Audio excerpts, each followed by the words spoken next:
Bonjour, me revoici Dr Daniel Dupéret avec un autre épisode sur les clés de la santé.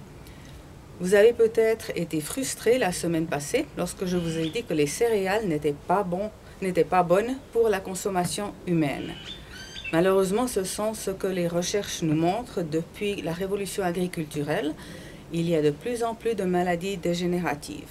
Finalement, la santé, c'est un choix et des fois, il faut faire des petits sacrifices. Et finalement, ce ne sont pas des sacrifices parce qu'on a plus de dynamisme, on a plus de vitalité, moins de douleur, il n'y a pas d'obésité, on se sent bien, en pleine forme, on peut faire beaucoup de choses. Donc peut-être que ce qu'on appelle sacrifice en ne mangeant pas son morceau de pain ou sa petite pâtisserie n'est finalement pas un sacrifice.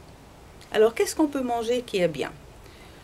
J'ai été végétarienne, j'ai été végétalienne, j'ai été crudiste, j'ai été macrobiotique. J'ai essayé beaucoup de choses depuis que j'ai eu le cancer lorsque j'avais 15 ans et que j'ai eu de la chirurgie tous les 6 mois. À 18 ans, j'ai décidé de changer et j'ai essayé la nutrition. J'ai commencé par du crudisme, puis du macrobiotique. Et puis j'ai évolué, finalement j'ai fait mon propre régime. Lorsque j'ai été malade dans la trentaine, je me suis à nouveau tournée vers la nutrition et j'ai essayé différents régimes. J'ai appris beaucoup de choses. Chaque année, je changeais, j'apprenais ceci, j'apprenais cela. Il y a toujours de nouvelles recherches. On trouve de nouvelles choses, de nouveaux ingrédients, de nouveaux fruits, de nouveaux légumes qui sont ou ne sont pas bons pour la santé. Alors aujourd'hui, je vais vous parler de choses, d'aliments en général qui sont bons. Si vous n'êtes pas végétarien ou végétalien, et ça c'est un choix que vous pouvez faire, la viande, si c'est de la viande de bonne qualité, est bonne pour vous.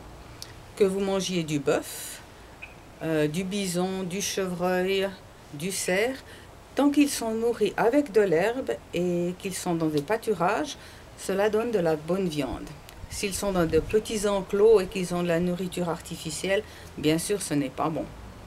Les poulets, tant que ce sont des poules au sol, des poulets au sol et non pas dans des batteries, et qui sont nourris avec de la nourriture biologique, le poulet, c'est bon. Je ne mangerai pas de porc ou bien de fruits de mer ou de crustacés. Il y a beaucoup de toxines dans ces aliments-là. Et donc les toxines vont se localiser quelque part dans votre corps. Une fois de temps en temps, vous pouvez bien vous le permettre, mais en général, ce n'est pas si bon. La dinde, c'est aussi très bon. Le poisson, à moins que ce soit du poisson de ferme ou de ferme à poisson, si c'est du poisson que vous attrapez dans les rivières, dans les lacs pas trop pollués ou dans l'océan, c'est très bon pour la santé. Parlons de légumes. Les légumes devraient être la base alimentaire avec laquelle vous vous nourrissez. Surtout les légumes verts. Trouvez des biologiques, soit ayez un jardin potager ou allez au marché ou dans une grande surface où vous pouvez avoir des produits biologiques. Les légumes verts en premier, d'autres légumes, les racines comme les pommes de terre, les betteraves rouges, les carottes, peut-être un peu moins, il y a beaucoup de sucre là-dedans. Les fruits sont aussi très bons si vous trouvez des fruits biologiques jusqu'à l'âge de 40 ans. Après, ce n'est plus si bon, il faut en manger moins. Et à nouveau, j'explique cela en plus de détails dans mon livre. La semaine prochaine, encore une fois, nous parlerons de l'alimentation, nous parlerons de matières grasses. Ensuite, nous changerons de sujet. À la semaine prochaine.